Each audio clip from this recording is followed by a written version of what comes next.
Bueno, pues vamos a comenzar con la tutoría, ¿vale? Cualquier duda, cualquier pregunta, ya sabéis que podéis abrir micro y preguntarme durante la tutoría.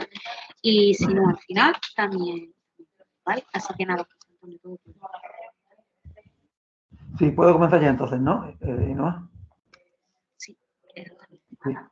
¿Se me oye entonces? ¿Se oye y se ve, no? sí, se ve la pantalla y se te escucha perfectamente. Perfecto, perfecto. Pues buenas tardes, vamos a comenzar la tercera tutoría del módulo de sostenibilidad ambiental y eficiencia energética en el ámbito del Ministerio de Defensa. Antes de comenzar esta tercera tutoría, vamos a dar un repaso por las otras dos tutorías que, bueno, para un poco enlazar y tener una visión global del conjunto. Bueno, empezamos hablando de política energética, es decir, del marco normativo, legal, incluso político, en el que nos encontramos a la hora de planificar este tipo de actuaciones, todas orientadas hacia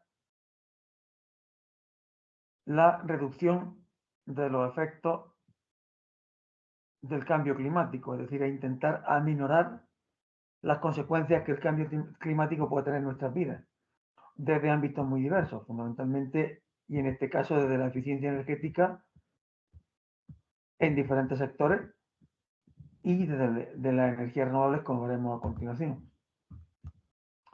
Y con la referencia del Acuerdo de París, cuyo objetivo era mantener el incremento de la temperatura media mundial por debajo de 2 grados, incluso si es posible que no supere el valor de 1,5. ¿no? Para eso existían programas de apoyo, marcos, digamos, regulatorios como el Green Deal o el Pacto Verde, el Plan Nacional Integrado de Energía y Clima, a nivel español. Bueno, el Green Deal, el objetivo es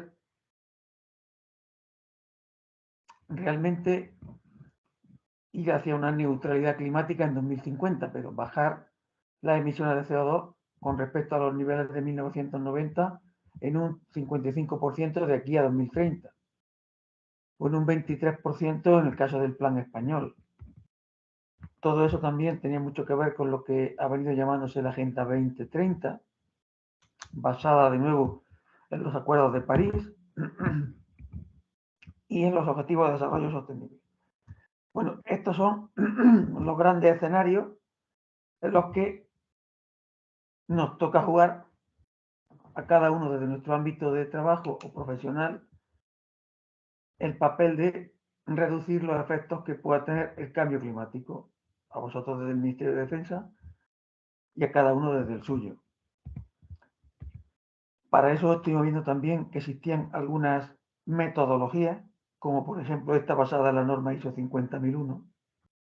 Estas metodologías lo que nos permitían era hablar de sistemas de gestión energética, es decir, tener en cuenta que la energía no es algo puntual,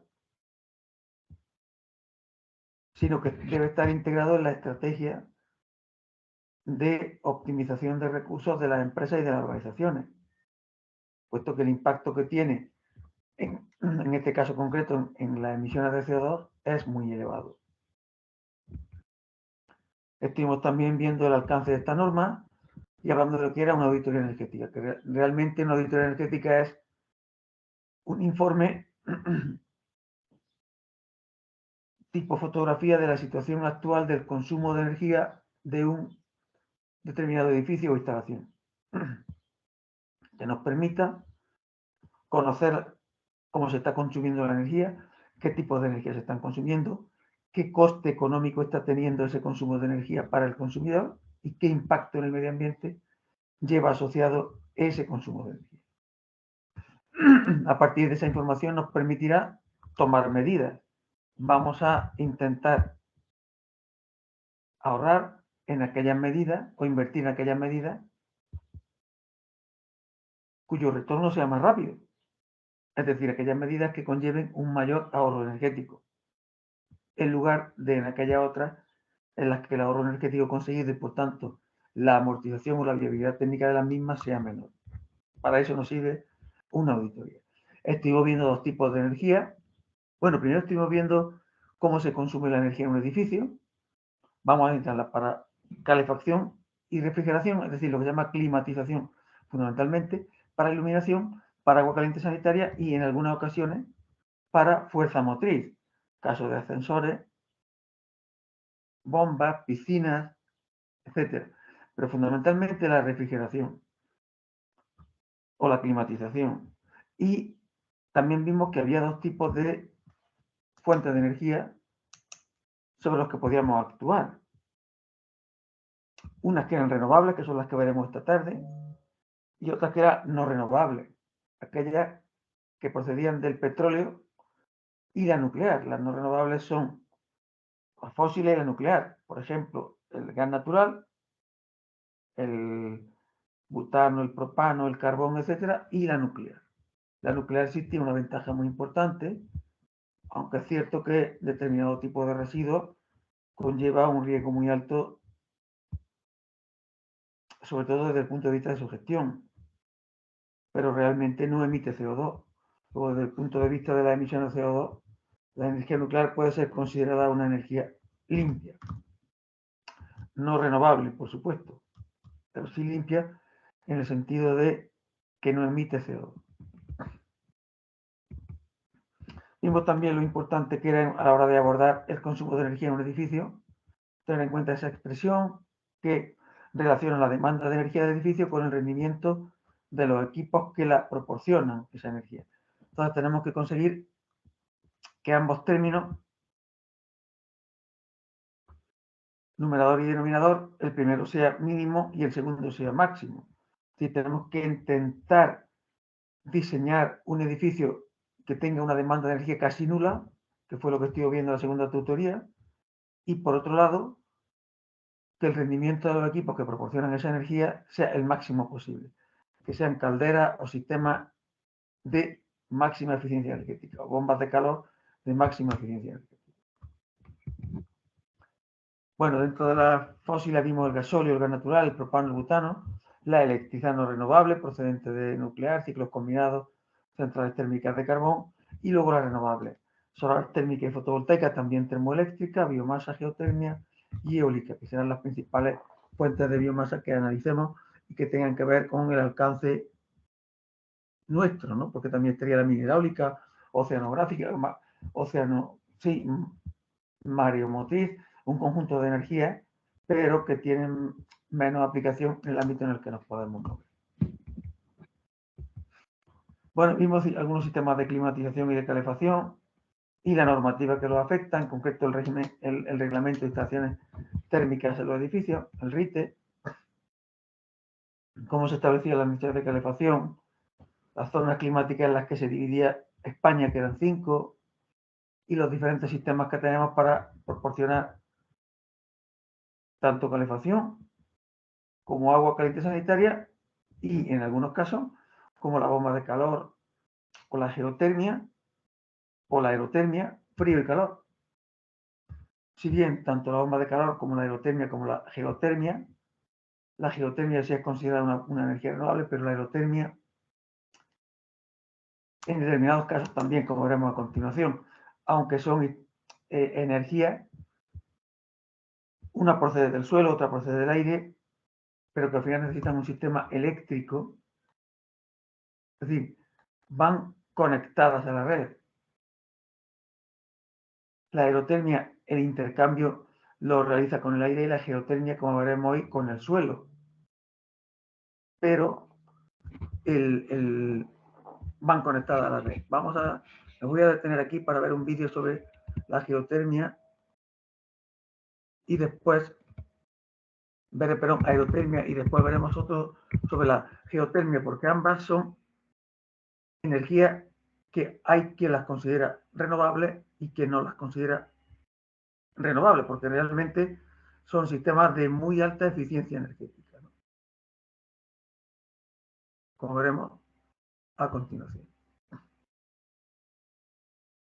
Un segundo, voy a compartir este vídeo.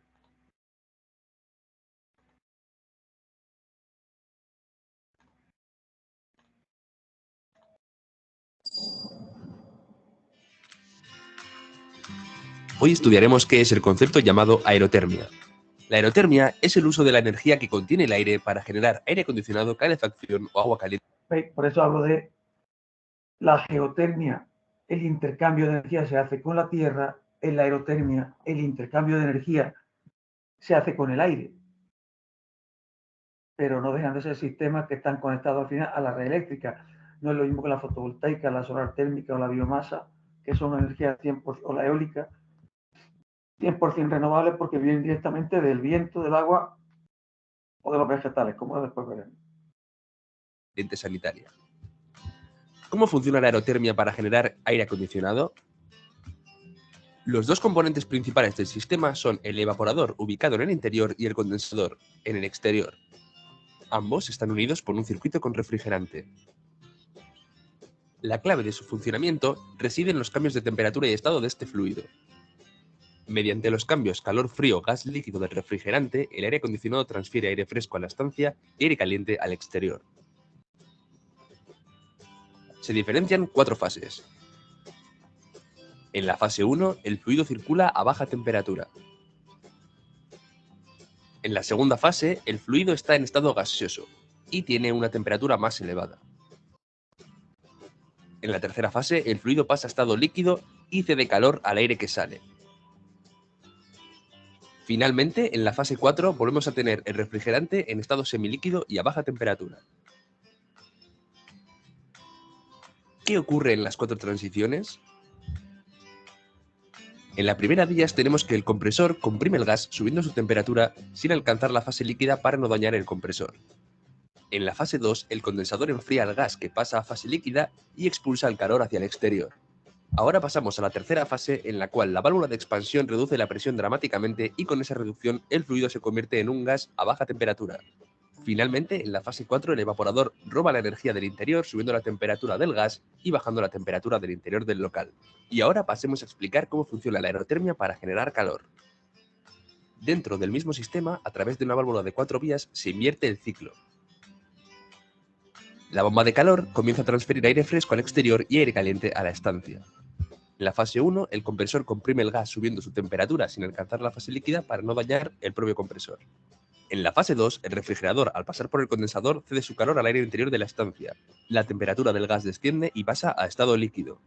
En la fase 3, la válvula de expansión reduce la presión drásticamente y con esa reducción, el fluido se convierte en gas a muy baja temperatura. Finalmente, en la fase 4, al pasar por el evaporador, el gas se enfría y transfiere ese frío al aire que expulsa al exterior. La bomba de calor aerotérmica aire-agua es capaz de generar agua caliente para las siguientes instalaciones: para el suelo radiante, para radiadores a baja temperatura y para consumo doméstico de agua caliente sanitaria, con depósito acumulador. Ahora vamos con los tipos de bomba de calor. La primera es la bomba aire-aire. En este caso, el calor se toma del aire del exterior y se transfiere directamente al aire local que debe calentarse. El siguiente tipo es agua-aire. En este caso, el sistema toma el calor del agua y por medio de un circuito de agua lo transfiere al aire local para calentarse. El siguiente tipo de bomba es la bomba aire-agua y en este caso el calor se toma del aire y se transfiere a un circuito de agua que abastecerá nuestra instalación. Después tenemos el caso de la bomba agua-agua y aquí el sistema toma el calor del agua y por medio de un circuito de agua también lo transfiere a otro circuito con este mismo líquido. Este suele ser un sistema generalmente adaptado para las bombas geotérmicas. Las bombas geotérmicas obtienen su energía haciendo pasar un fluido calor portador por el suelo que absorbe el calor de la tierra y lo transmite al circuito de la bomba. Finalmente, las bombas aire-aire están asociadas con sistemas split y multi-split y el resto con sistemas de suelo radiante, radiadores a baja temperatura, fan coils y agua caliente sanitaria. Encontrarás más información en calorifrío.com. Fijaros que lo ideal, en este caso, lo ideal para que el sistema sea 100% sostenible sería aerotermia más fotovoltaica. De esta manera, la energía que necesitamos eléctrica es abastecida por, o suministrada por un panel fotovoltaico. Con lo cual, el ahorro, sí que es importante. Porque entonces no tendríamos prácticamente consumo eléctrico. Vamos a llamar un pequeño ejemplo, que no sea muy largo, para que veáis la combinación de ambas, ¿no? Esta es como digo, es la mejor solución. La combinación aerotermia más fotovoltaica, como se llama en algún caso, la combinación perfecta. Vamos a ver si somos capaces de ver esto. Perdón. Voy a compartir con vosotros.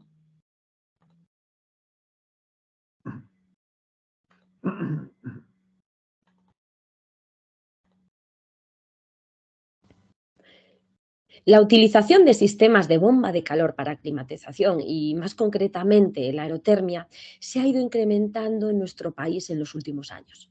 No obstante, todavía hay mucha gente que desconoce las ventajas de combinar este sistema de aerotermia con fotovoltaica para alcanzar un elevado nivel de autoconsumo. Tal vez ya hayas oído hablar de este sistema o tal vez acabas de descubrirlo en este vídeo. Sea como sea, con este vídeo vamos a tratar de aclararte en qué consiste, por qué resulta tan ventajoso y cómo aplicarlo a una vivienda unifamiliar para obtener un mayor rendimiento. Lo primero que me gustaría aclarar es que las bombas de calor son, en la actualidad, el sistema más eficiente que existe para calefactar o enfriar una vivienda, porque con un solo equipo conseguimos cubrir todas las demandas energéticas de esa vivienda y un coste realmente bajo. Y esto se produce por el funcionamiento de la bomba de calor, porque una bomba de calor captura la energía gratuita del medio ambiente y la transforma en energía útil para esa vivienda en forma de ACS, de calefacción y de refrigeración incluso. Y como vemos, la gran ventaja de este sistema radica en que el 75% de la energía la obtenemos de forma gratuita del medio ambiente.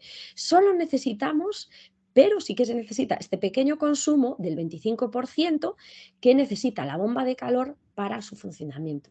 ¿Y qué pasaría si consiguiésemos eliminar completamente estos consumos? ¿Qué pasaría si conseguimos producir de forma renovable y totalmente gratuita este 25% de energía que necesita la bomba de calor para funcionar? Pues esto lo hemos conseguido y nosotros nos hemos dado cuenta de que es posible combinando la aerotermia y la fotovoltaica, porque con la energía fotovoltaica conseguimos producir el 100% de esa energía que necesita la bomba de calor para su funcionamiento. Y esto se traduce en un 100% de consumos gratuitos, es decir, tenemos un autoconsumo total de nuestra vivienda para nuestras necesidades de calefacción, de refrigeración y de ACS. Y de esta manera lo que conseguimos es cerrar el círculo de la renovabilidad y de la eficiencia energética, porque cubrimos todas las demandas térmicas de nuestra vivienda sin ningún tipo de coste.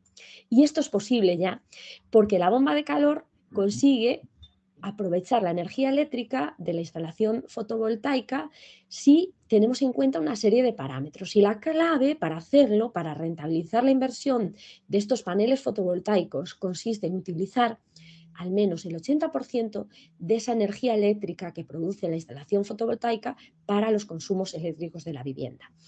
Y para hacerlo es fundamental contar con una bomba de calor adecuada. Nosotros desde Energanova lo sabemos y utilizamos una bomba de calor que está específicamente diseñada para obtener el mayor rendimiento de un sistema híbrido de aerotermia y fotovoltaica.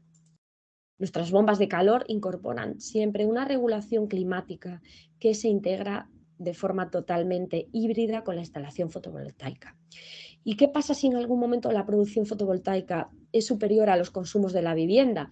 Pues que la bomba de calor va a utilizar estos excedentes de producción eléctrica para producir agua caliente o agua fría y la acumula para que la podamos consumir en el momento que sea necesaria. Además, la regulación también incorpora un sistema que nos permite predecir meteorológicamente cuándo van a tener la mayor producción fotovoltaica o menor, y en función de eso la bomba de calor toma decisiones de cuándo va a estar en funcionamiento y cuándo no. ¿Y qué pasa si aún así tenemos energía fotovoltaica que se produce cuando la bomba de calor no está funcionando? Pues aún así conseguimos utilizar esa energía eléctrica que produce los paneles fotovoltaicos para los consumos eléctricos de los distintos electrodomésticos de nuestra vivienda, como puede ser nevera, cocina. Todos esos consumos eléctricos que tenemos en nuestra vivienda los podemos amortiguar con la producción de energía fotovoltaica. Y otra de las preguntas que nos hacéis con frecuencia es si es legal ahora mismo la instalación de paneles fotovoltaicos en nuestra vivienda. Y deciros que sí, que este tipo de instalaciones son totalmente legales, o sea que en este sentido os podéis quedar tranquilo. Y además es que además solo apenas requieren un sencillo trámite para darlas de alta. Y esto es porque en el 2015 se aprobó el Real Decreto RD 900/2015, que es el que regula las instalaciones de autoconsumo fotovoltaico. Y según esta normativa, cualquier instalación que tenga menos de 10 kilovatios eléctricos queda exenta de ese peaje de respaldo, lo que era conocido como el impuesto al sol. Y deciros que la inmensa mayoría de las viviendas unifamiliares están dentro de este tipo de instalaciones. Y además cuentan con un procedimiento muy simple para darlas de alta, para legalizarlas. O sea que es un procedimiento muy sencillo y 100% legal. Y la última pregunta, que yo creo que es la más importante en este punto, es si es recomendable, después de todo esto. Muchos nos preguntáis, si ya ahora tú me recomendarías que instale aerotermia con apoyo solar fotovoltaico. Nosotros tenemos experiencia con esto de años y resultados en instalaciones que ya están funcionando. Y después de esta experiencia, sin duda, deciros que es un sistema totalmente recomendable. Sobre todo porque es una inversión muy rentable, que se amortiza muy rápido, en unos 6 o 7 años, depende incluso, puede ser menos en función de si está subvencionada o no. Y esto quiere decir que a partir de 6 años vais a tener una instalación que ya habéis amortizado y con cero consumo eléctrico, es decir, un autoconsumo total. Y además, con la combinación de aerotermia y fotovoltaica, vamos a cubrir como mínimo el 90% de nuestras necesidades energéticas térmicas de forma 100% gratuita y renovable. Y además, como es una tecnología subvencionable, como os decía, puede amortizarse en menos de 6 o 7 años. Y además se trata de un sistema limpio y cómodo, que no requiere ni de aprovisionamiento ni de mantenimiento. Y es un sistema totalmente seguro porque no se produce ningún tipo de combustión. Producimos además en el mismo punto que consumimos. Esto ayuda a que seamos más renovables, a cambiar el modelo energético actual y evitar pérdidas por transporte de energía como los sistemas tradicionales eléctricos. Sobre todo, también importante es que mejoramos la certificación energética de la vivienda y en muchos ayuntamientos disponemos de reducciones de hasta el 95% del IBI. Bueno, hemos visto ya muchas ventajas de la mezcla de aerotermia con fotovoltaica. Vamos a volver a la presentación, si os parece, y continuamos.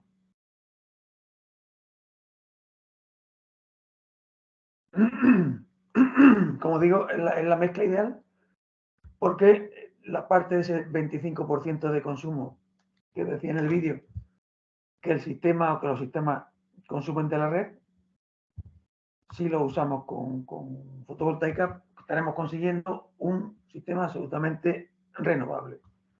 Es cierto que existen subvenciones en muchas comunidades autónomas, también que son instalaciones legales, tanto las de menos de 10 kilovatios como las de más de 10, y que existen, como veremos luego, sistemas de autoconsumo con excedentes que se llaman, donde esos excedentes que se pueden producir en la instalación pueden ser compensados por la compañía distribuidora. ¿De acuerdo? No es que sea una actividad excesivamente rentable, pero por lo menos es legal y nos permite compensar, como su nombre indica, los excesos de energía. En cualquier caso, yo siempre recomiendo, y lo veremos más adelante, dimensionar a la baja, nunca a la alta. Siempre más vale quedarnos cortos, que los equipos trabajen a pleno rendimiento, que no pasarnos, porque esos excesos al final será sobrecoste y energía que estaremos, entre comillas, regalando, ¿no?, al sistema. Bueno, hablamos también de refrigeración. Ya hemos visto que para vivienda o edificios la solución ideal mixta, no independiente, porque el vídeo ha hablado de generación de agua caliente y fría simultáneamente, pero si nos vamos a soluciones de agua caliente, la biomasa, como veremos luego, con pellet, hueso o astillas, es muy competitiva también, ¿no? Y en aquellos sitios donde el consumo es elevado, más todavía. O los paneles de agua caliente sanitaria, como se pueden ver en esa fotografía. Es decir, cada uno al final, eso es muy difícil encontrar vídeos didácticos, porque al final son vídeos y cada uno vende su libro, como se diría vulgarmente, ¿no? Y hay que tener una visión, o vosotros al menos tenéis que tener una visión lo más completa y objetiva posible, con todas las ventajas e inconvenientes que tiene cada tecnología. Bueno, aparte de la refrigeración, estuvimos viendo aspectos relacionados con el RITE y vimos una cuestión muy interesante que era la cogeneración, la producción combinada de energía eléctrica y térmica a partir de un único combustible, como podía ser gas natural, pero que si era biogás o sin gas, es decir, algún gas renovable, mucho mejor. Y que esta solución es muy interesante para aplicaciones militares o aplicaciones humanitarias o para aquellos casos donde sea difícil o arriesgado acceder a combustible o energía de manera fácil. Bueno, también estuvimos hablando de iluminación, la importancia que tiene también seleccionar la luminaria y la lámpara adecuada en función de la aplicación que viene determinada por el uso que se le esté dando al edificio, que había una serie de normativas que afectaban a las distintas tipologías de edificios.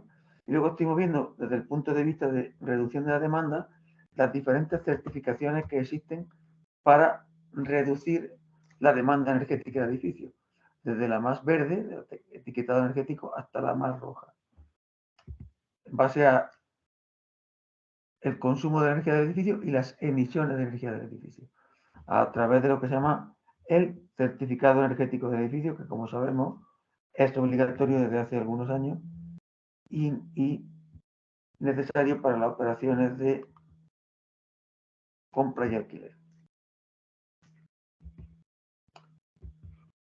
Vimos en qué consistía la etiqueta energética y estoy viendo los diferentes estándares. El LEED, el BREEAM, el verde y el Passive Cow, que era el más exigente. Y aquí lo dejamos. Bueno, estoy viendo algún ejemplo de arquitectura bioclimática y aquí nos quedamos viendo qué tipo de energía podemos empezar a aplicar en los edificios. Hemos visto que una de ellas es la aerotermia. Vamos a ver ahora la geotermia. Vamos a ver en qué consiste la energía geotermia, que es parecida a la aerotermia, solamente que el intercambio de energía no se produce, en este caso, con el aire, sino que se produce con el suelo. El suelo a determinada temperatura, a determinada profundidad, es isotermo, mantiene la misma temperatura. Entonces, si hago pasar una corriente de agua fría en invierno, la calentaré, y si hago pasar una corriente de agua caliente en verano, se enfriará. En eso consiste básicamente la geotermia, que vamos a ver en el presente vídeo.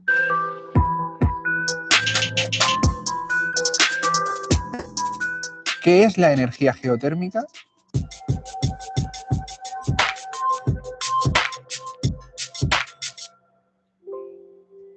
La energía geotérmica es una de las fuentes de energía renovables menos conocidas, pero más eficientes. La geotermia es la energía que puede obtenerse mediante el aprovechamiento del calor del interior de la Tierra. Energía almacenada en forma de calor en rocas, suelos y aguas subterráneas, cualquiera que sea su temperatura y profundidad. En su más amplio sentido, la energía geotérmica es la energía calorífica que la Tierra transmite desde sus capas internas hacia la parte más externa de la corteza terrestre. Los recursos geotérmicos se clasifican en función de su nivel térmico. Las aplicaciones de la geotermia dependen de las características de cada fuente. La temperatura es el principal factor que condiciona su forma de aprovechamiento. En altas temperaturas, superiores a 150 grados, permite transformar directamente el vapor de agua en energía eléctrica. La explotación de un campo de estas características se hace por medio de perforaciones según técnicas casi idénticas a las de la extracción del petróleo. Cuando encontramos temperaturas que están entre los 90 y 100 grados, media temperatura, se aprovechan principalmente para la producción de electricidad. La producción de energía eléctrica se realiza mediante un fluido de intercambio, que es el que alimenta a las centrales. La conversión vapor-electricidad se produce con un rendimiento menor y debe explotarse mediante un fluido volátil. El mejor aprovechamiento y/o cuando la temperatura del yacimiento no es suficiente para producir energía eléctrica, sus principales aplicaciones son térmicas en los sectores industrial, servicios y residencial. Cuando nos referimos a baja temperatura, su contenido en calor es insuficiente para producir energía eléctrica, pero sí es adecuado para calefacción en edificios y en determinados procesos industriales y agrícolas. Cuando los recursos están por debajo de los 25 grados, clasificados como de muy baja temperatura, las posibilidades de uso son la climatización y obtención de agua caliente. Esta energía es ideal para cubrir las necesidades domésticas, urbanas o agrícolas mediante bombas de calor geotérmicas. ¿Cómo aprovechamos el calor de la Tierra como usuario particular? A pocos metros debajo de nuestros pies, en España a 10 metros de profundidad, tenemos unos 17 grados centígrados todo el año debido a la inercia térmica del suelo. Este calor contenido en el subsuelo es empleado mediante el uso de bombas de calor geotérmicas, ideales para calefacción en invierno, refrigerar en verano y suministrar agua caliente sanitaria. Según queramos obtener refrigeración o calefacción a través de un conjunto de colectores enterrados en el subsuelo por los que circula una solución de agua con glicol, se cede o extrae calor de la tierra. Trabajar con energías renovables es apostar por un confort sostenible, lograr el mínimo consumo energético y expresar el máximo respeto al medio ambiente. Bueno, al final, como digo, todos los vídeos son comerciales. Va a haber algún ejemplo en algún edificio para que haya una idea un poco más precisa, ¿no?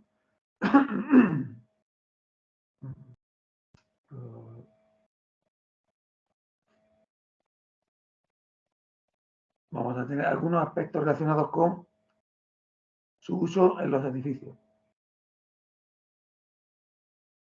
Un segundito que voy a compartir esto.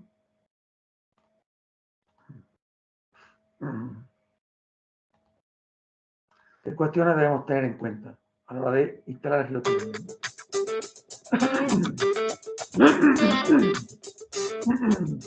En principio, lo que decidimos era hacer una casa muy práctica, todo en planta baja, de los cuales tenemos 500 metros en planta baja y unos 50 metros en el primer piso. Soy constructor y estoy involucrado también en muchos proyectos iniciales y mucha clientela es extranjera y ellos están muy concienciados con el tema ecológico y bajo consumo, poca emisión de CO2, por lo cual ya habíamos puesto en 2-3 casas, habíamos puesto ya la geotermia antes. Mi nombre es Bartolomé Gelabert, soy director de producción de RCO21. Es una empresa de Mallorca de más de 40 años en el sector. El cliente nos pidió esta fuente de energía. Él está concienciado y conoce este sistema de energías renovables y nosotros, como pioneros en Mallorca de este sistema, estuvimos encantados de ofrecerle la solución técnica para su confort. Aquí tenemos una vivienda de alto standing, climatizada con energía geotérmica, con una bomba de calor Vaillant y servida por 6 pozos de geotermia. Con esta bomba de calor de 22 kilovatios, que nos permite hacer a la vez frío y calor, porque es a 4 tubos, tenemos 2 depósitos multifunción, uno de 1000 litros para agua caliente y otro de 800 litros para clima, para agua fría. Este depósito de 1000 litros de agua caliente nos permite abastecer a la casa para agua caliente sanitaria a través de esta mochila y a la vez también suministrar a la casa suelo radiante, la energía necesaria para el suelo radiante. Con la geotermia también tiene la posibilidad, y en este caso es así, de poder climatizar la piscina. Es un sistema que recomendamos, hemos realizado más y tenemos varias instalaciones también en progreso, en curso. Es un sistema muy ventajoso. No son instalaciones complejas, lo que nos preocupa es poder cumplir las expectativas del cliente y sobre todo poder excederlas. Yo creo que deberíamos cada uno hacer cada vez más por un tema ecológico y la geotermia es una de las formas, dijéramos, para generar energía, calefacción, aire acondicionado, con una eficiencia muy alta, por lo cual el coste es mucho más reducido. Segundo, pues porque trabaja a una temperatura bastante baja. Decidimos coger la geotermia porque sube la temperatura a 48 grados y nos hace pues, el agua caliente, sanitario, la calefacción del suelo radiante, que es de última generación también. Y otro motivo sería el tema del ruido. La geotermia va interna en una sala de máquinas, por lo cual no tenemos un compresor exterior que hace un ruido. Solo puedo hacer otra cosa que recomendarlo, porque la verdad es que tiene, y es otro tema, otro punto muy importante, y es el muy bajo consumo. Estamos pues gastando alrededor de unos 550 euros mensuales, que es muy bajo, si empezamos a contar si tengo una caldera, etcétera, etcétera. Bueno, es un ejemplo, como podría haber otros muchos, ¿no? De una tecnología apta para climatizar edificios de todo tipo de tamaños. Yo he visto residencias de mayores, hoteles, así que podría ser perfectamente aplicable a la tipología de edificios que puede tener el Ministerio de Defensa. Vamos a seguir con la presentación.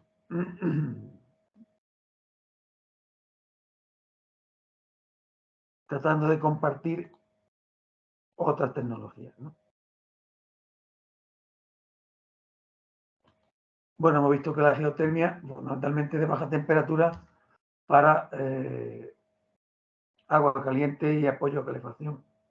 También hemos visto que hay aplicaciones de mayor temperatura para vapor, generación de energía eléctrica, etcétera, que no es el caso. No son instalaciones difíciles de mantener, simplemente es las captaciones, los pozos de captación, que no en todas partes se alcanzará esa temperatura a la misma distancia. Habrá veces que habrá que profundizar más y otras veces que habrá que profundizar menos. Y esto es el coste principal que conlleva este tipo de tecnología. ¿De acuerdo? Por lo demás, como bien decía en el vídeo, es una tecnología muy eficiente, por tanto de bajo consumo energético y muy o relativamente sencilla de mantener y de operar.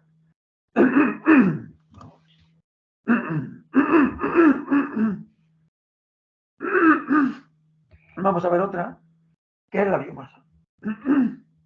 La utilización de pellet, astilla, hueso u otro biocombustible sólido para generar, en este caso, energía térmica en una vivienda. Voy a poner un vídeo de una caldera de biomasa en un edificio.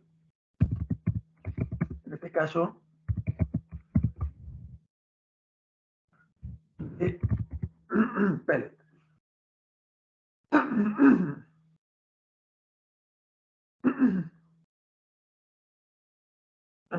Para que vaya a ver cómo funciona una caldera de biomasa, qué elementos tiene, no es tan complicada como la pintan, los combustibles son sumamente limpios, en este caso pellet, puede ser hueso, puede ser cáscara, y es relativamente sencilla y muy económica. A continuación os voy a poner el vídeo.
Bueno, eso es una caldera de biomasa típica de un edificio con todos los elementos, silo, sistema de alimentación, sistema de limpieza de humo, que no es ninguna instalación futurista ni ninguna instalación, además del vídeo, ni siquiera es moderno. Son instalaciones para la producción de agua caliente sanitaria y calefacción, utilizadas en ámbitos muy diversos, para una lavandería, para una calefacción de edificio, para un calentamiento de una piscina, para generar aire caliente, agua caliente, vapor, aceite térmico. Pueden estar alimentadas con astillas, con peles, con huesos, en fin, las aplicaciones son innumerables, ¿no? Entonces, es muy interesante conocer este tipo de equipos para saber cómo funcionan, conocerlos, qué ventajas tienen frente a otros. Aquí, ventaja, estamos utilizando un combustible limpio como es la biomasa. ¿Qué es la biomasa? Para los que no lo sepan, voy a poner un pequeño vídeo para que sepáis con certeza y sin ninguna duda qué es la biomasa y cómo funciona. ¿De acuerdo? Porque a veces hay mucha desinformación también en este ámbito de la biomasa.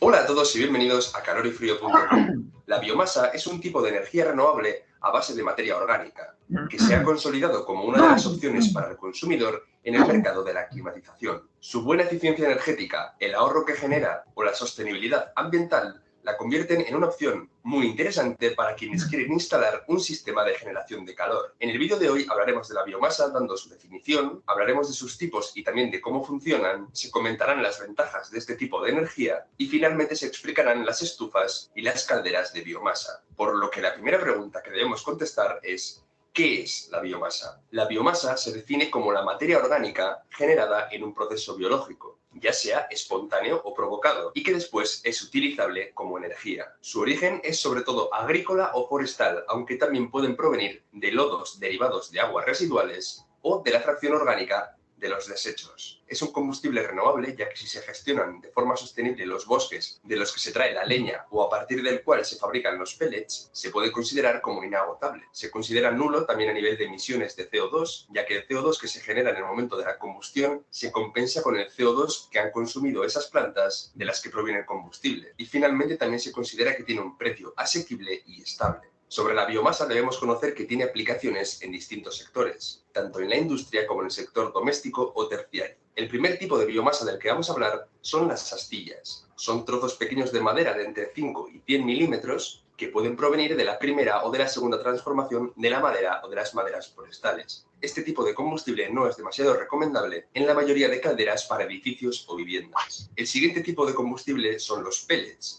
Estos son pequeños cilindros creados a partir de astillas, serrín u otros residuos comprimidos que pueden utilizarse como combustible. La utilización de los pellets está muy extendida, su almacenaje es seguro y no tóxico, tienen un elevado poder calorífico y no generan muchas cenizas. Seguimos con la leña de madera troceada o cortada, lista para utilizarse en los aparatos domésticos de combustión. Este combustible es muy económico y se utiliza para calderas o bien para chimeneas, aunque su uso no está tan extendido como por ejemplo el de los pellets. Finalmente debemos mencionar el hueso de aceituna o la cáscara de almendra, biocombustibles a los cuales les han reducido la humedad, que son económicos y que funcionan también bien. En este punto debemos recordar también que hay dos formas de convertir la biomasa en energía, mediante un proceso termoquímico o mediante un proceso químico. El termoquímico directamente hace referencia a generar energía a través de la combustión, la pirólisis o la gasificación. Para el proceso químico se utilizan distintos microorganismos que degradan las moléculas en procesos como la fermentación alcohólica o metánica. Por lo tanto, mediante estos procesos se consiguen biocombustibles secundarios que después tienen distintas aplicaciones. Algunos incluso también hay que quemarlos para conseguir energía. Seguimos ahora con las ventajas de la biomasa y lo primero que debemos decir es que muchas veces convierte los residuos en recursos, es decir,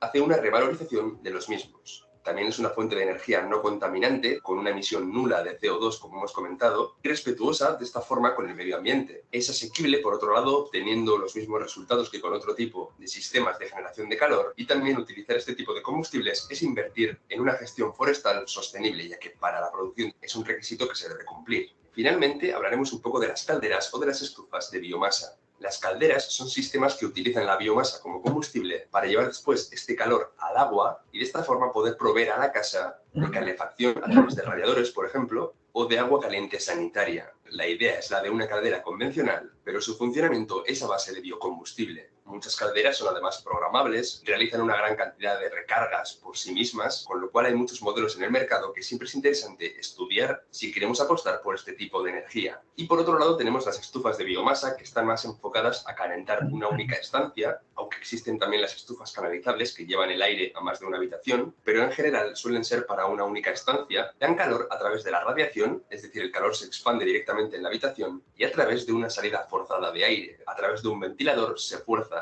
a que haya un intercambio de calor entre los gases de la combustión y el aire, de forma que el aire sale a la estancia caliente. Por último, debemos recordar que estos sistemas requieren siempre de una salida de humos y que esta salida de humos está regulada por ley para que salga al tejado o a la cubierta. Por lo tanto, siempre debemos consultar a un instalador profesional la viabilidad de esta tecnología en nuestro caso concreto.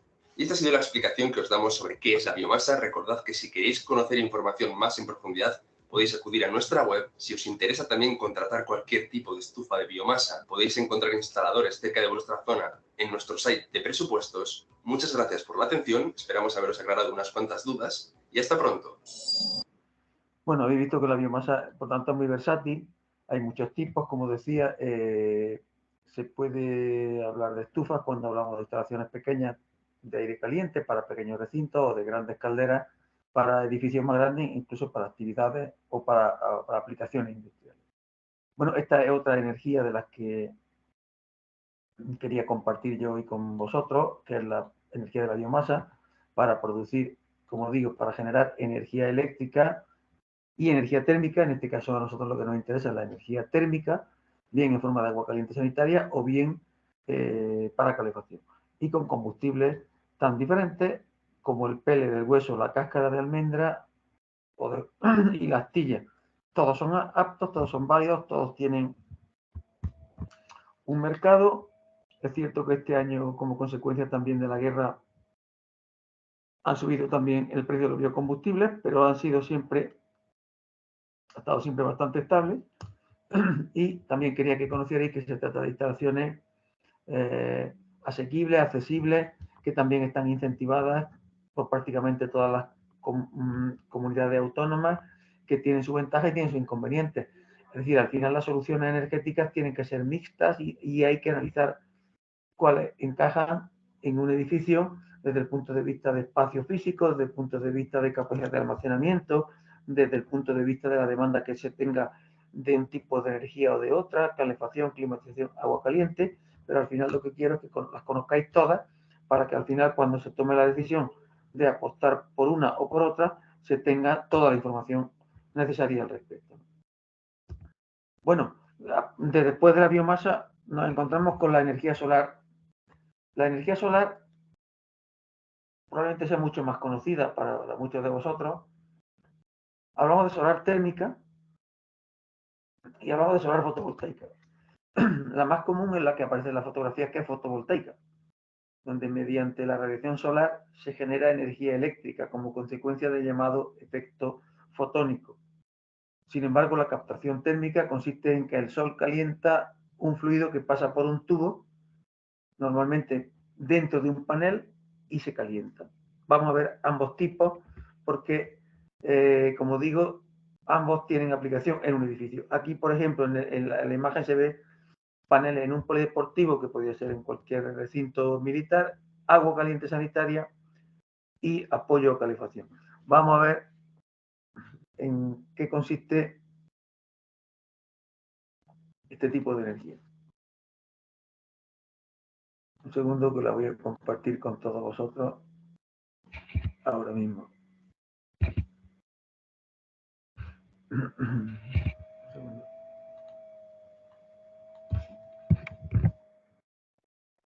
Esta es una energía muy sencilla, es obligatoria desde el punto de vista del código técnico de la edificación. En función del sitio en el que vivamos, parte de la demanda de energía del edificio tiene que ser satisfecho con energía solar térmica, en forma de agua caliente sanitaria, como digo, con apoyo a calefacción. A ver si encuentro el vídeo que quiero poneros para que veáis cómo funciona la energía solar térmica, que es una tecnología bastante sencilla en comparación con otras. Esta quizás sea la más sencilla.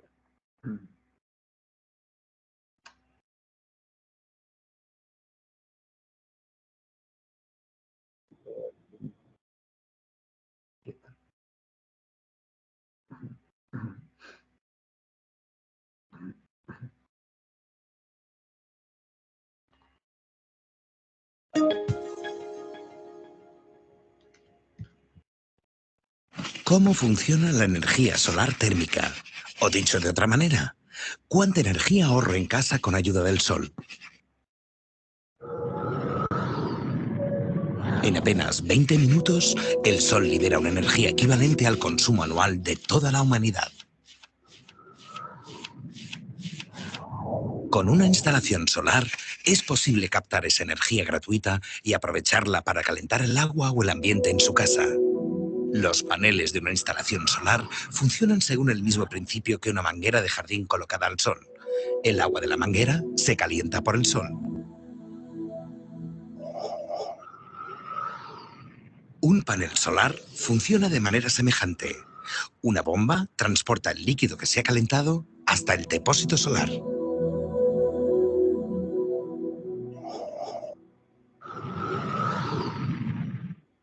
Allí, a través de un intercambiador de calor, el líquido transfiere el calor al agua del depósito. El agua calentada de esta forma se puede utilizar en casa, por ejemplo, para ducharse o como apoyo a la calefacción. Al transferir el calor hacia el depósito de agua, el líquido del panel solar se enfría. Posteriormente se canaliza nuevamente hacia el panel, donde el sol volverá a calentarlo. En caso de ser un día muy nublado y que la incidencia de los rayos solares pueda no ser suficiente para calentar el agua del depósito, entra en funcionamiento un aparato de apoyo, asegurando siempre los niveles habituales de confort en agua caliente y calefacción, también para los periodos de entretiempo e invierno. Resumiendo, con la ayuda del sol, podrá ahorrar anualmente hasta el 60% de energía en el calentamiento de agua y hasta un 30% en calefacción.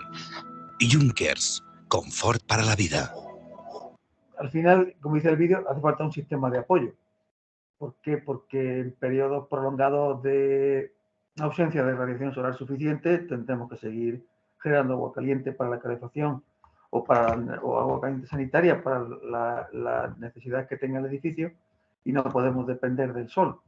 Al igual que con la fotovoltaica, como veremos, en algunos casos puede hacer falta la instalación de baterías para el almacenamiento o de sistemas complementarios. Por eso no se puede nunca depender de esta fuente de energía, ni del sol ni del viento. De la biomasa sí, porque es una forma de almacenamiento natural de energía, pero al final el sol y el viento no están siempre disponibles, por eso se tiene que trabajar en sistemas de almacenamiento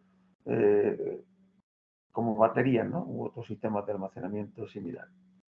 Bueno, después de la energía solar térmica, hemos visto cómo funciona. Es para producción de agua caliente sanitaria, como su nombre indica. El código técnico tiene un documento específico sobre la parte de la cobertura de agua caliente que tiene que tener un edificio con energía solar térmica, es decir, obliga a los edificios, como no puede ser de otra manera, a que empleen sistemas de aprovechamiento de la energía solar para agua caliente. Pero otra de las tecnologías muy conocida y muy desarrollada en los últimos años es la energía solar fotovoltaica. Esta es diferente. Lo que buscamos es generar energía eléctrica para nuestro edificio. ¿Vale? Entonces vamos a ver qué es la energía solar fotovoltaica y cómo funciona. Un segundo que voy a... Pequeño vídeo, aunque pondré alguno más. Pero para entender cómo funciona. Es una energía renovable y no contaminante que utiliza los rayos del sol para generar electricidad. Gracias a los recientes avances técnicos, se ha convertido en la actualidad en una solución muy interesante y tiene un gran potencial a futuro, tanto en grandes plantas como en instalaciones residenciales. Gracias al efecto fotoeléctrico, la radiación electromagnética emitida por el sol se convierte en energía. Los paneles fotovoltaicos están formados por celdas que absorben fotones de luz y liberan electrones, generando una corriente eléctrica. La energía continua producida por los paneles se transforma en corriente alterna apta para el consumo, gracias a los mecanismos llamados inversores. Los transformadores elevan la energía a media tensión, con lo que ya puede distribuirse a la red a través de las líneas eléctricas. La fotovoltaica se produce en varios tipos de instalaciones, desde pequeños generadores para autoconsumo instalados en los tejados de las viviendas, hasta enormes centrales que generan grandes cantidades de electricidad. También se utilizan en zonas remotas para dar luz y agua caliente a casas y granjas no conectadas a la red eléctrica. Bueno, este es un ejemplo muy sencillito de cómo funciona la fotovoltaica, para que veáis que es totalmente diferente a la térmica. No tiene nada que ver con la energía solar térmica, donde lo que se persigue es la generación de agua caliente para agua caliente sanitaria o para calefacción, ¿no? En el caso de fotovoltaica, lo que se busca, más ahora que nunca, es el autoconsumo. Es decir, es generarnos en el edificio nuestra o parte de la energía solar que demanda el propio edificio, ¿vale? Bueno, vamos a ver algunos ejemplos de instalaciones fotovoltaicas de autoconsumo, ¿no? Para que tengáis alguna mayor idea sobre cómo funciona este tipo de tecnología, los tipos que hay y demás. Un segundo. Un segundo. Estoy mirando algunos vídeos que no sean tan largos. Una instalación fotovoltaica de autoconsumo es que algunos son muy largos y otros muy cortos. Uno que sea de una duración razonable.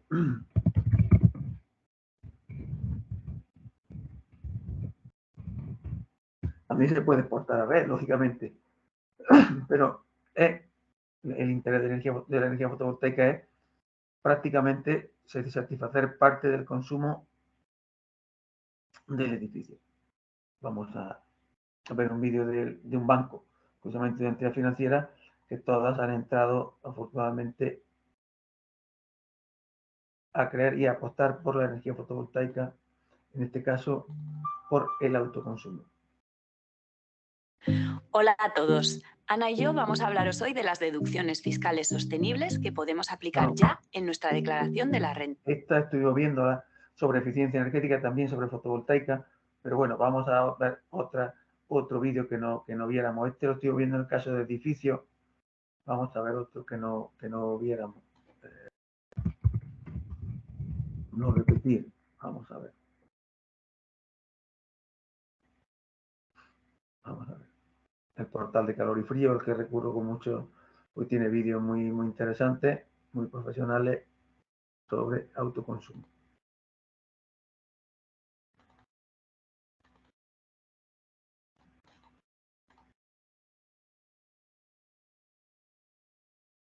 Autoconsumo solar fotovoltaico. Si vives en España, vas a empezar a escuchar, y mucho, estas tres palabras. Si vives fuera de España, probablemente ya las conozcas. Te explico en qué consiste. Vamos a instalar paneles solares en los tejados de nuestras casas o de nuestras fábricas. Vamos a producir energía que vamos a autoconsumir. Vamos a actuar en la parte variable de nuestra factura, mantenemos la parte fija, vamos a reducir el importe que vamos a pagar todos los meses a la compañía eléctrica y tendremos un mundo más amigable.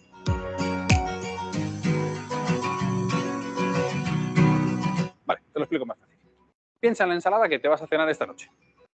Lechuga, tomate, cebolla. No nos vengamos arriba ahora con la ensalada. Lechuga, tomate, cebolla. Vale. Una ensalada se compone de una parte fija y una parte variable. Parte fija de la ensalada. El bol. Sí o sí necesitas un bol para mezclar los ingredientes. No me dirás que no es el bol más bonito que has visto nunca. Vale. Esta es tu parte fija. Vamos con tu parte variable, los ingredientes. En este caso, tenemos la lechuga, le ponemos un poco de tomate y la cebolla. ¿Queda claro quién escoge la vajilla en casa? Vale. Bueno, esta es tu factura de la luz. Tienes una parte fija que no podemos mover, por eso es fija, que es el bol. Y tienes una parte variable, que son los ingredientes. Tú decides si pones más lechuga, menos lechuga o incorporas otro tipo de ingredientes.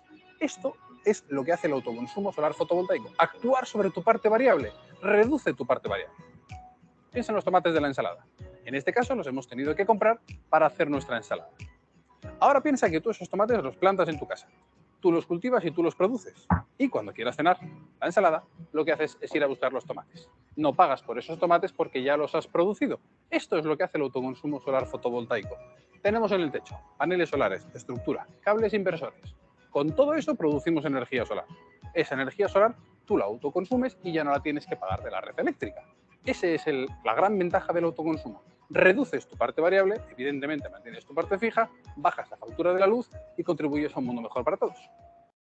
Sí, el concepto es relativamente sencillo y así es como están, es decir, todo el mundo que está optando por esta tecnología es así como está haciendo. Al final, independizándose parcialmente de la compañía distribuidora, ¿no? ¿Cuáles son los elementos fundamentales de una instalación solar fotovoltaica? Y con eso seguimos a la siguiente tecnología.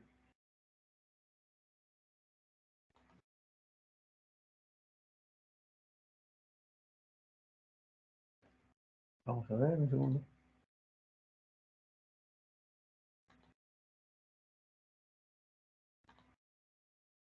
Tendentes. Ofertas increíbles. En este capítulo, Roger Vancells nos acompaña para explicarnos algunos detalles interesantes sobre la energía solar fotovoltaica.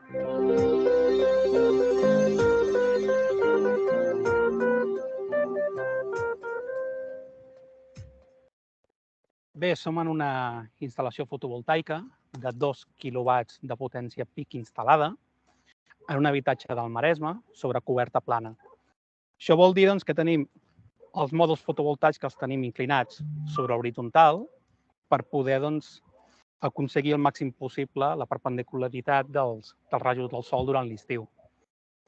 Són 2 quilowatts, són en total 2 línies de 4 mòduls fotovoltaics de 250 watts cadascun, 250 per 8 serien els 2 quilowatts, i en aquest cas són monocristal·lins. Llavors tenim les dues línies que les tenim separades justament des de la vertical de la part superior del mòdul fins la vertical de la part inferior del mòdul. En aquest cas s'ha posat d'aquesta manera per evitar les ombres que poden fer-se durant les èpoques d'hivern, que és quan el sol va més baix. Quan el sol va més baix, impacta contra el mòdul i, per tant, provoca una ombra a la part posterior. Si les col·loquéssim molt juntes, vol dir que la part superior del mòdul podria arribar a fer ombres d'aquí sobre i, per tant, el rendiment general de la instal·lació fotovoltaica quedaria rebaixat. Dels mòduls fotovoltaics hem de destacar que els tenim inclinats entre 35 i 40 graus, bàsicament perquè volem més captar l'energia durant l'època d'estiu. El que sempre comentem és si nosaltres tenim una instal·lació per fer aigua calenta, una solar tèrmica, col·locar-la de 35 graus pot arribar a donar problemes durant èpoques d'estiu, bàsicament perquè s'agafa molta calor. I com que és un sistema que és antagònic, quan més fred fa, més aigua calenta necessites, a l'hivern el rendiment és inferior. Per tant, estem dient que en fotovoltaica ja anem bé que ho deixem a uns 35, 36, 37 graus d'inclinació i la solar tèrmica, si és a 60 graus i ens ho permeten les normes urbanístiques, millor que millor, sobretot si fem recolzament de calefacció.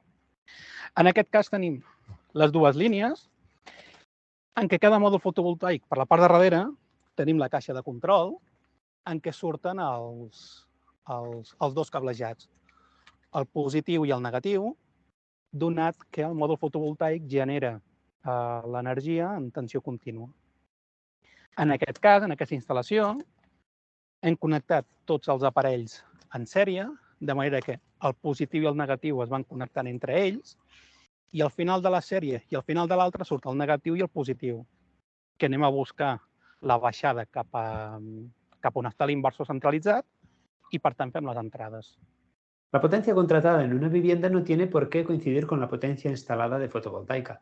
Si en este caso tenemos una instalación de 2 kilovatios, significa que en el punto álgido del verano podremos generar estos 2 kilovatios, pero en invierno seguramente estaremos por debajo de los 1500 vatios.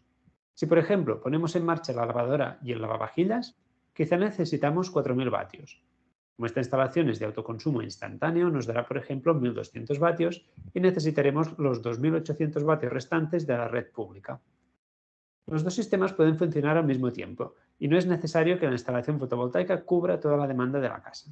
Hem comentat que els mòduls fotovoltaics generen contínua i, per tant, necessitem un aparell que es diu inversor, que no deixa de ser un transformador, per entendre'ns, que el que fa és convertir l'energia contínua en alterna. Llavors, des de fa, m'atreviria a dir, 2-3 anys, van començar a sortir uns aparells que es diuen microinversors. Què és el que fan aquests microinversors? Fins fa qüestió d'aquests 2 o 3 anys que us estic comentant, tota la instal·lació fotovoltaica es regia per un sol inversor, un inversor centralitzat. Depenent de la potència que instal·lem i si és monofàsica o és trifàsica, llavors hem de fer el càlcul de si necessitem més d'un inversor, ja per seguretat o ja per llei. En el cas d'aquests 2 quilowatts, tenim un inversor centralitzat a baix de 2.000, però fa 2 o 3 anys van començar a sortir els microinversors. Microinversor no deixa de ser un petit transformador que el que fa és l'entrada del positiu i el negatiu provinent de la placa fotovoltaica regula un sol módulo. Una ventaja de los microinversores es que nos permiten modificar la instalación en el futuro, por ejemplo, añadiendo más módulos. Si tenemos un inversor centralizado, debe coincidir con la potencia que se instala. Por lo tanto, si queremos añadir módulos, debemos cambiar el inversor. También hay otra gran ventaja. Si un módulo recibe sombra, con inversor centralizado, el rendimiento general de la instalación baja. Con microinversores, únicamente el módulo afectado pierde rendimiento. Los otros siguen funcionando igual. Llavors, aquests inversors es col·loquen. Tenim el carril de l'estructura on es fixa el mòdul fotovoltaic amb les grapes i on es fixa aquest microinversor és justament aquí sobre. Bueno, ara no m'entra perquè tinc el mòdul fotovoltaic col·locat, però el vindríem a col·locar aquí sobre juntament amb la mateixa tornilleria, cargoleria que ens donen de fàbrica i queda a l'exterior, queda penjat. Són de protecció a la intempèrie, són IP68, no obstant, tant estigui en una coberta plana com en coberta inclinada, normalment no queden mullats, perquè queden a cobert dels mòduls fotovoltaics. Consulta los impactos ambientales con el programa DAPCONS. Bueno, y ya otra de las tecnologías que vamos a ver en la tutoría de hoy es la eólica. Posiblemente la eólica sea una tecnología bueno, menos aplicable al ámbito de los edificios, pero sí es bueno, interesante que conozcáis todas las posibilidades que tienen las diferentes energías, ¿no? Sí, hemos visto que la solar capta la energía de la radiación solar, la biomasa es una forma de transformar la energía de los vegetales mediante la fotosíntesis, esa energía química, energía mecánica, energía eléctrica, energía térmica en forma de calor. La energía eólica consiste en aprovechar la fuerza del viento para convertir esa energía finalmente en energía eléctrica, bien sea en un parque eólico offshore o marino, como existen muchos ahora mismo en Europa y en el mundo, aunque España esta regulación de parques eólicos offshore es relativamente nueva. Acaba, digamos, por decirlo de alguna manera, de iniciarse este camino en España. Y luego están los parques eólicos tradicionales, que son los que vamos a ver a continuación en un vídeo, y son los que conocemos todos de verlos por las carreteras cuando vamos con el coche. Incluso en algunos sitios pasamos relativamente cerca de ellos, ¿no? Vamos a ver algún vídeo de funcionamiento de un parque eólico que veréis que es muy interesante de visitar.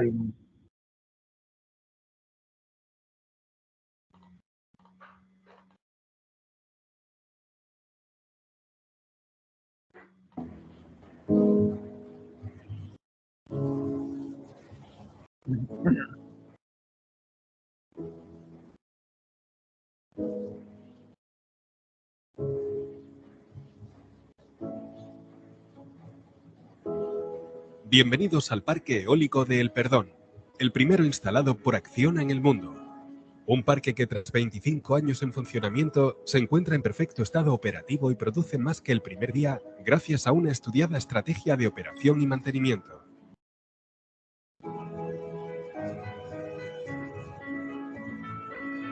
Ubicado en la Sierra de El Perdón, próxima a Pamplona, el parque tiene una potencia de 20 megavatios y produce unos 60 millones de kilovatios hora anuales. Se puso en marcha entre 1994 y 1996.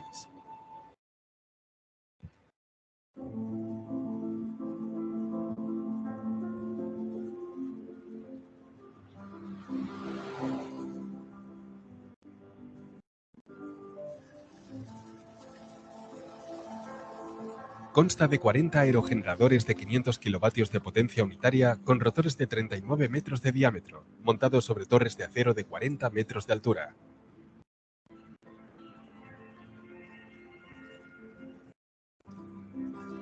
El Perdón es un ejemplo de cómo Acciona concibe la operación y el mantenimiento de los aerogeneradores para mejorar sus prestaciones y extender su vida útil. Por eso, vamos a conocerlo un poco más de cerca accediendo al interior de una de sus turbinas.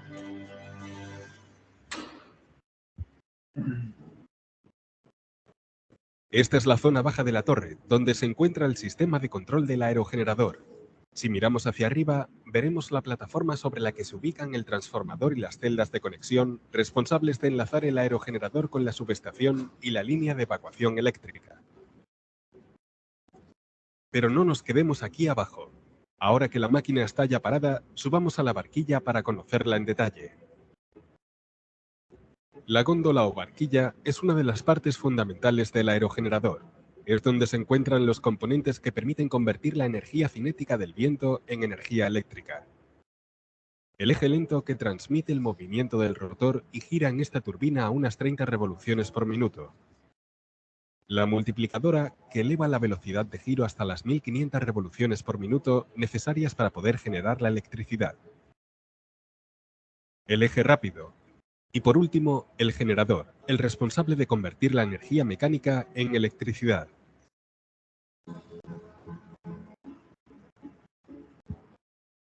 Precisamente el cambio de multiplicadoras y de generadores es una de las medidas que más contribuye a aumentar la disponibilidad de las turbinas y prolongar su vida útil. Ello supone un complejo programa de mantenimiento predictivo, preventivo y correctivo que incorpora el control permanente de puntos críticos.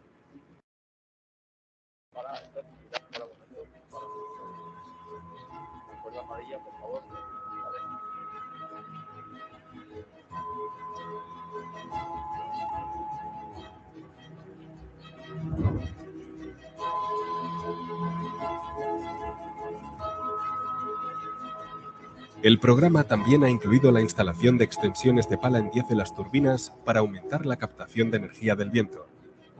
Y se han reparado pequeños desgastes y erosiones propios de este componente esencial de la turbina sin tener que llegar a sustituir ninguna de ellas por daño estructural. Esta estrategia de mantenimiento es complementada por el Centro de Control de Energías Renovables, CECOER, de Acciona, el cerebro de la compañía desde el que se supervisan y operan más de 12.000 megavatios eólicos distribuidos en 20 países. En él se reciben datos sobre la evolución de diferentes variables de El Perdón y se detectan todas las incidencias de cada una de las turbinas del parque para su resolución en remoto o sobre el terreno si fuese necesario.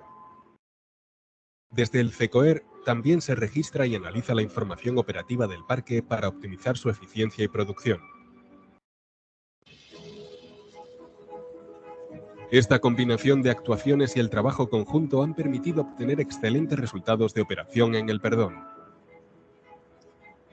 Una disponibilidad media anual del 98% y un 3% de incremento de la producción.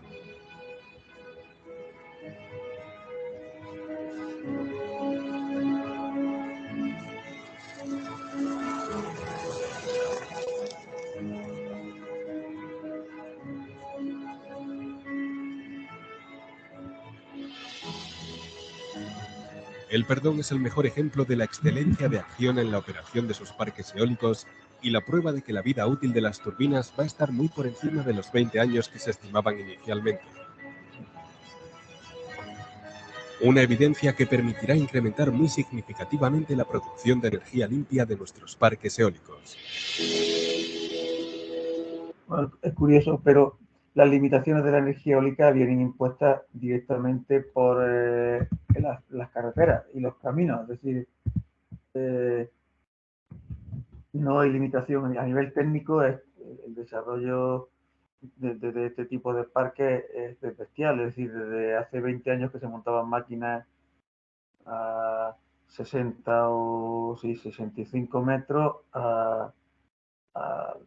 actualmente que se montan máquinas de más de 100 metros, ¿no?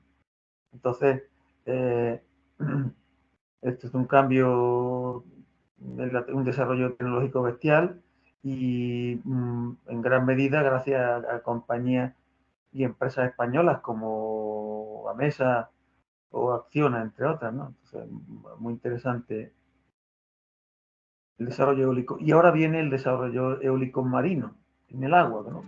Claro, ¿en qué consiste este tipo de energía? Muy parecido al terrestre, pero directamente en el mar.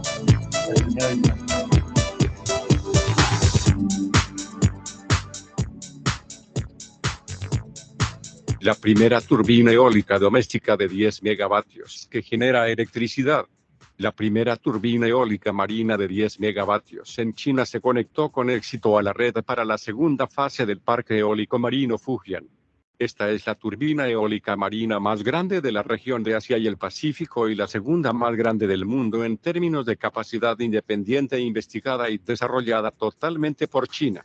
La instalación, puesta en marcha y operación de turbinas eólicas marinas de gran capacidad, marcan el salto histórico de la capacidad de desarrollo de energía eólica de China y se ubica entre las primeras potencias del mundo. Esta innovación tecnológica fue confiada al Grupo de las Tres Gargantas por el Comité Central del Partido y el Consejo de Estado para centrarse en el desarrollo continuo y a gran escala de la energía eólica marina y liderar el desarrollo de esta. Como la compañía de desarrollo y operación de energía hidroeléctrica más grande del mundo, el gigante tecnológico Grupo Tres Gargantas y la provincia de Fujian firmaron un acuerdo de cooperación estratégica. El Grupo de las Tres Gargantas considera a Fujian como un área revolucionaria centralizada para la industrialización, la fabricación de equipos de energía eólica marina a gran escala y de alta gama, y organiza a todas las partes para explorar activamente la innovación para promover el diseño de toda la cadena industrial de fabricación de equipos de energía eólica marina y se esfuerzan por integrar todo el sector. La tecnología y las industrias relacionadas se han convertido en nuevos puntos de crecimiento que impulsarán la transformación y actualización de energía limpia de China, dijo Wang Lin, subsecretario y gerente general del Grupo Tres Gargantas de China. Para promover el aterrizaje de la industria de energía eólica marina, el corporativo y el gobierno municipal de Fuzhou de la provincia de Fujian cooperaron para construir el primer parque industrial internacional de energía eólica marina. En los últimos 5 años, todos los niveles de gobierno y departamentos en la provincia de Fujian han emitido sucesivamente políticas preferenciales para alentar el desarrollo de la industria de energía eólica marina a nivel mundial sin precedentes.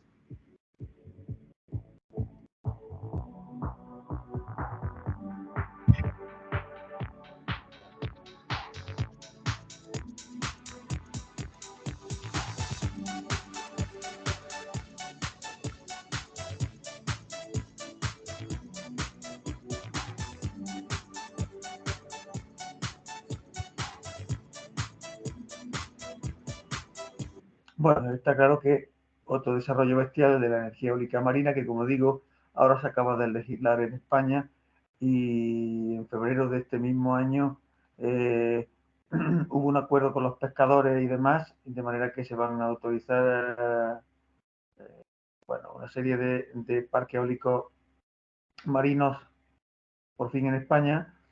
Insisto, una vez que se ha llegado a un acuerdo sobre todo con pescadores, ¿no? Que son un poco los que más... En otros no.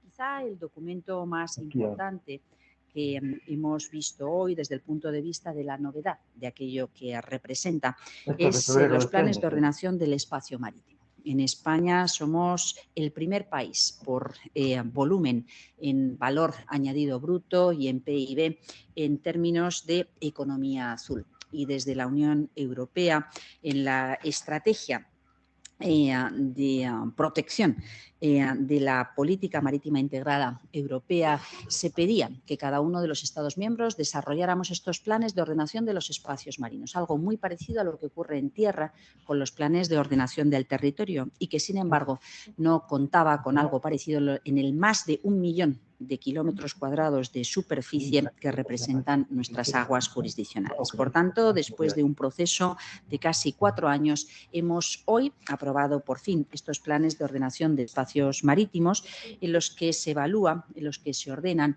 los distintos usos que pueden tener lugar, buscando las sinergias allí donde es posible o introduciendo limitaciones donde existen zonas de interés prioritario que deben quedar vinculadas, reservadas a algún tipo de uso especial, como puede ser las áreas que cuenten con alguna figura de protección ambiental, las áreas que cuenten con alguna servidumbre, con alguna obligación vinculada a la defensa nacional o a la seguridad en el transporte marítimo.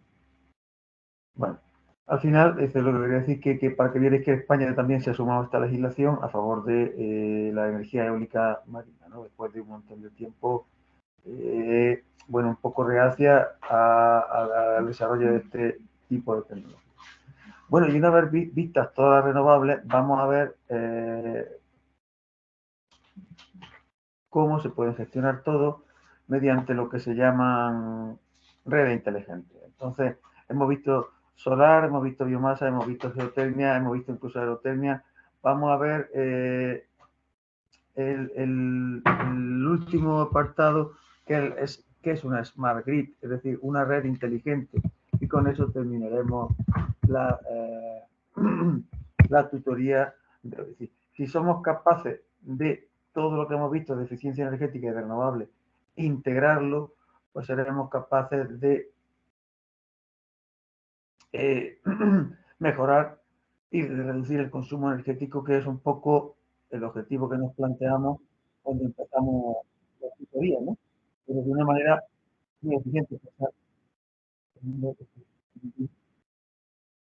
Pensar lo importante que es, como digo, ser capaces de gestionar todo esto de una manera integral. Y para eso surgen lo que se llaman las redes inteligentes. Vamos a ver un ejemplo muy sencillo de, bueno, casi todas las compañías tienen. El caso de Iberdrola o es una, antes que hemos visto Iberdrola, vamos a ver un poco el caso también de Iberdrola. Y ya con esto terminamos.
la idea, como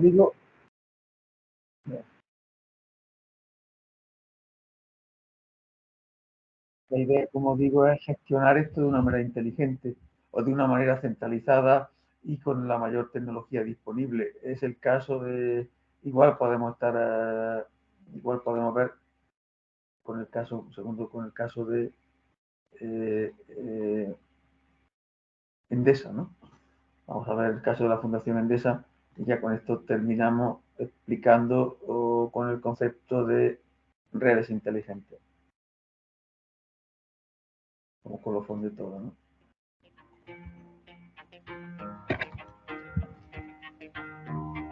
La red eléctrica, tal y como la conocemos, no ha cambiado desde su invención, pero las circunstancias actuales requieren de la evolución de la red eléctrica convencional hacia una red inteligente o Smart Grid.